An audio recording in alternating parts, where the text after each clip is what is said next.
Η εικόνα της Ιεράς Συνδώνης είναι ψυχρή και ξεκάθαρη.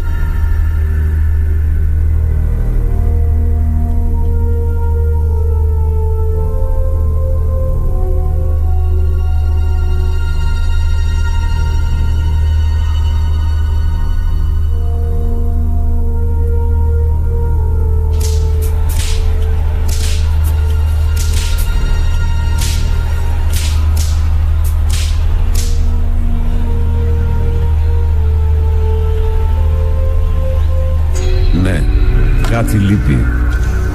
Σύμφωνα με τους γιατρούς, το μεγάλο σιδερένιο καρφί μήκους 20-25 εκατοστών που χρησιμοποίησαν για να καρφώσουν τα χέρια πρέπει να βρει και ρόζο. Το έβγαλαν και το έμπηξαν ξανά.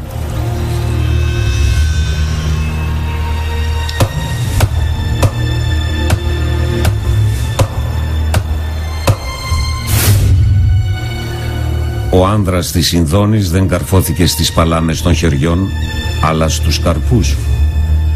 Τα καρφιά χτύπησαν τα νεύρα και προκάλεσαν σύσπαση στους αντιχείρες. Αυτό όμως δεν αποτυπώνεται στη Συνδώνη.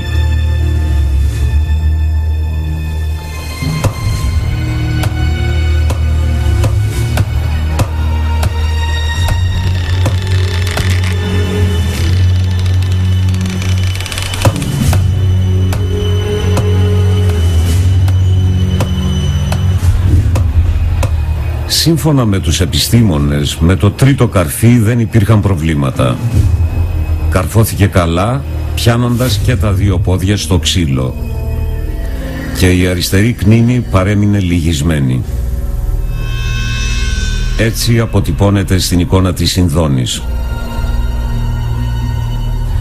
Το τέλος πλησιάζει και το μυστήριο δεν έχει όρια.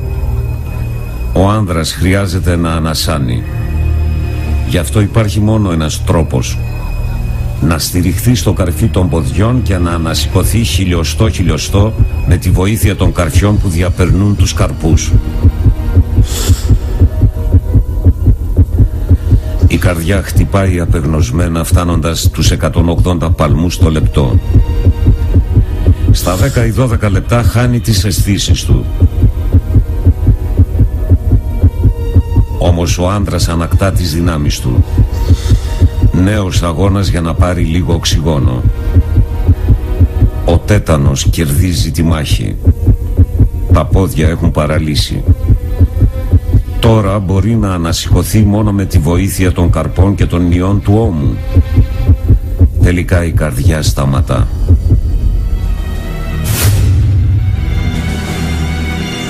Η αγωνία διήρκεσε 1,5 ώρα.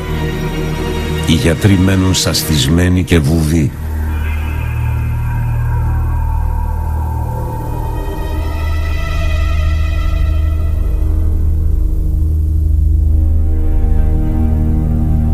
Ο εξευτελισμός δεν έχει τελειώσει.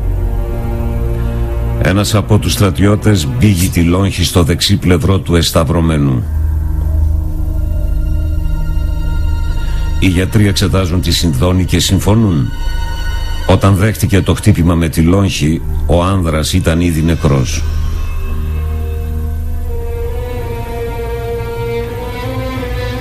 Η λόγχη διαπέρασε πνεύμονα και καρδιά και άνοιξε τον δεξί καρδιακό κόλπο. Έτρεξε αίμα και υγρό.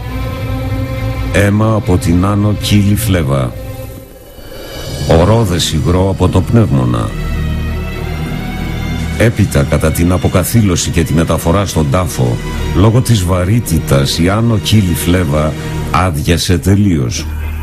Και αυτό το ίχνος αίματος εμφανίζεται στη μέση του νεκρού άνδρα.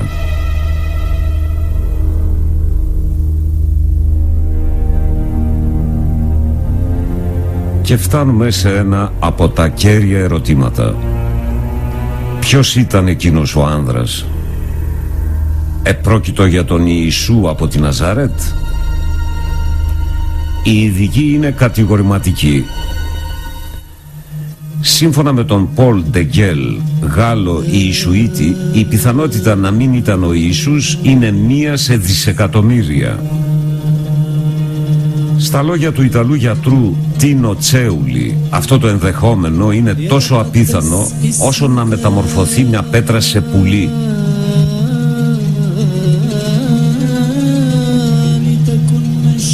Η εικόνα μπορεί να ανήκει μόνο σε εκείνον τον άνδρα που βασανίστηκε και σταυρώθηκε στην Παλαιστίνη πριν από 2.000 χρόνια, στον Ιησού από τη Ναζάρετ. Στο σημείο αυτό ανακύπτει μια νέα και φρικιαστική πιθανότητα. Κάποια μέρα η επιστήμη θα είναι σε θέση να πάρει δείγμα DNA από το αίμα της Ιεράς Συνδώνης.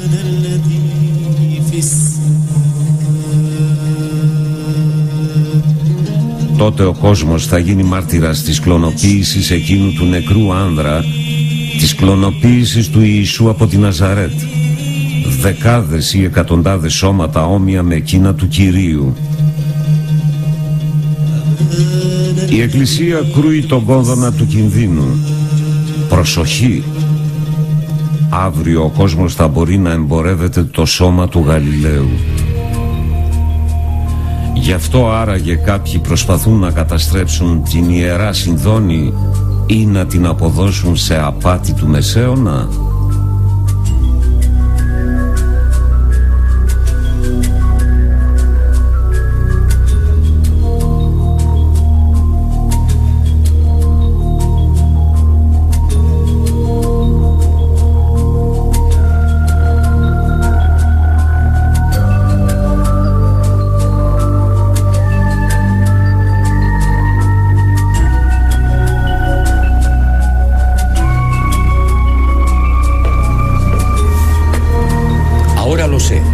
Jesús de Nazaret, mi Dios y Creador, se guardó un as en la manga. Un as para los escépticos, el as de la resurrección. Algo que felizmente también le pasará a usted.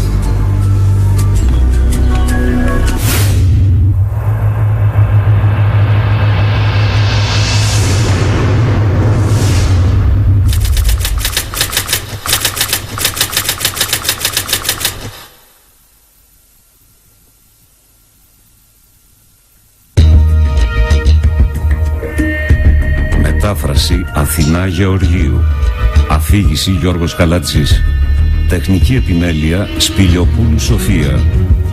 Μίξη ήχου Πανταζής Φίλιππας. Επιμέλεια μεταγλωτισμού Τμήμα υποτιτλισμού μεταγλωτισμού και ελέγχου Διεύθυνσης προγράμματος ΕΡΤ.